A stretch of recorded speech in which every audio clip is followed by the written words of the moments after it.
Éric Besson et Laurent Ruquier sont tous les deux fans de foot, mais à part pour regarder un match, on les imagine mal passer une soirée ensemble sur le même canapé. C'est simple, tout les sépare. Éric Besson n'a rien de comique et Laurent Ruquier ne ferait pas très sérieux au ministère de l'Industrie. Éric Besson est une des personnalités politiques les plus détestées de la gauche, Laurent Ruquier un des animateurs préférés des Français. En 2007, Éric Besson a flingué Royal pour devenir sarkozyste. Laurent Ruquier, lui, ne cachait pas sa préférence pour Ségolène. Mais comment va-t-on réussir à leur trouver des terrains d'entente ?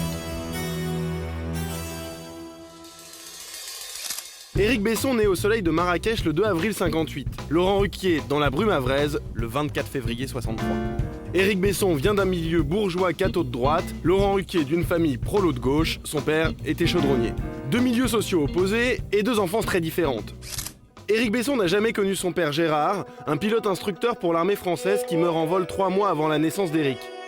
Sa mère refait sa vie avec un dentiste avec qui elle aura 5 enfants.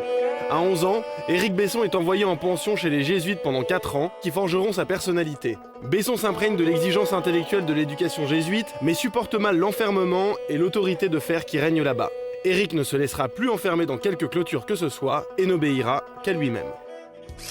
La prison de Laurent Ruquier, c'est au départ celle de son milieu social. Putain, ce qu'il est blême, mon HLM. Laurent grandit dans les HLM du Havre et ne part presque jamais en vacances. Aucun de ses frères et sœurs aînés n'a eu son bac. Les grandes ambitions ne sont pas faites pour les Ruquier et Laurent semble s'en accommoder. En troisième, il est orienté vers un bac de comptabilité. Il est alors loin de s'imaginer que sa passion pour la radio lui ouvrira les portes du succès. Le HLM. Éric Besson et Laurent Ruquier vont se lancer dans la vie grâce à un coup d'audace en forme de bouteille à la mer. Étudiant brillant, Éric Besson échoue à l'oral de l'ENA et vit cet échec comme un affront. Il emprunte 16 000 francs à sa grand-mère, s'offre un espace publicitaire d'un tiers de page dans Le Monde pour dénoncer son crétin de jury et trouver un employeur dans le privé. Oui, c'est vrai que quand on lit cette annonce, à première vue, elle fait penser à quelqu'un d'ambitieux, et même le risque que je prenais, c'est de paraître exhibitionniste, mégalomane, prétentieux. Bon, j'arrête là cette autoflagellation. Et ça marche. Besson est embauché chez Renault en 1983, sa carrière de cadre est lancée. Pour Laurent, la bouteille à la mer prendra la forme d'une cassette. Depuis son adolescence, Laurent Ruquier passe son temps dans les radios locales normandes. Radio Force 7, Radio Porte Océane, Radio Grand Large. Convaincu de son talent, sa tante le pousse en 1987 à envoyer une cassette au chansonnier Jacques Maillot. C'est la chance de sa vie. Jacques Maillot le fait démarrer sur la scène du caveau de la République. Je me voyais déjà en haut de l'affiche. Et à la télévision comme chroniqueur dans l'émission Paris Kiosque. Les animateurs télé sont d'ailleurs plus souvent spiritueux que spirituels. L'année suivante, Ruquier entre à Europe 1 où il devient auteur de Jean Amadou. Sa carrière d'homme de radio, de télévision et de théâtre est elle aussi lancée. Laurent Ruquier, c'est un nouveau. J'ai bien connu votre père, Ruquier. Le père Ruquier, oui. Oui. J'en ai gardé un chou. Oui, Mais les points communs ne s'arrêtent pas là. Éric Besson et Laurent Ruquier sont par exemple tous les deux boulimiques de travail, pour ne pas dire cumulards. Besson, par exemple, est capable de faire 3 temps pleins en même temps. En 1995, il est élu maire de Donzère et en 97, député, tout en poursuivant sa carrière dans le privé en tant que délégué général de la fondation Vivendi pour arrondir ses fins de mois.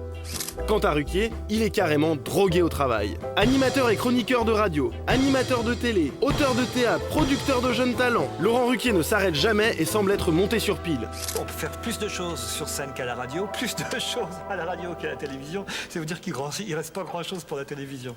Alors bien sûr, ce qui les sépare est souvent plus fort que ce qui les rassemble. Éric Besson est un loup solitaire qui n'obéit qu'à lui-même, Laurent Ruquier un chef de meute qui ne chasse qu'en bande. Laurent Ruquier, qui était objecteur de conscience, ne peut pas être d'accord avec ce fils de militaire revendant du patriotisme et de l'identité nationale à tour de bras.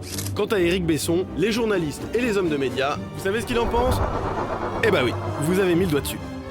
Mais reste un point commun décisif, Éric Besson et Laurent Ruquier ont tous les deux fait leur coming out.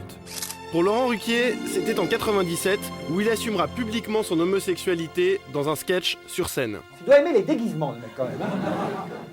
Le coming out d'Éric Besson viendra un peu plus tard, à 49 ans. Oui, il était sarkozyste.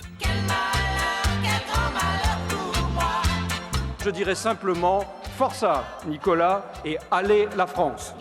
Évidemment, comme souvent dans les coming out, sa famille politique réagit mal. Besson, il est dans une logique, il va jusqu'au bout, il l'assume, c'est le traître heureux. Aujourd'hui, il est un ministre UMP parfaitement épanoui, aussi à l'aise au ministère de l'Industrie qu'à celui de l'identité nationale. Finalement, cette faculté à braver le candidaton pour se tenir droit, fier et fidèle à ce que l'on est, n'est-ce pas un point commun qui sublime toutes les différences? Un socle pour bâtir une belle relation entre Laurent Ruquier et Éric Besson? Vous n'êtes pas sûr? Franchement, nous non plus, mais au moins, on aura essayé.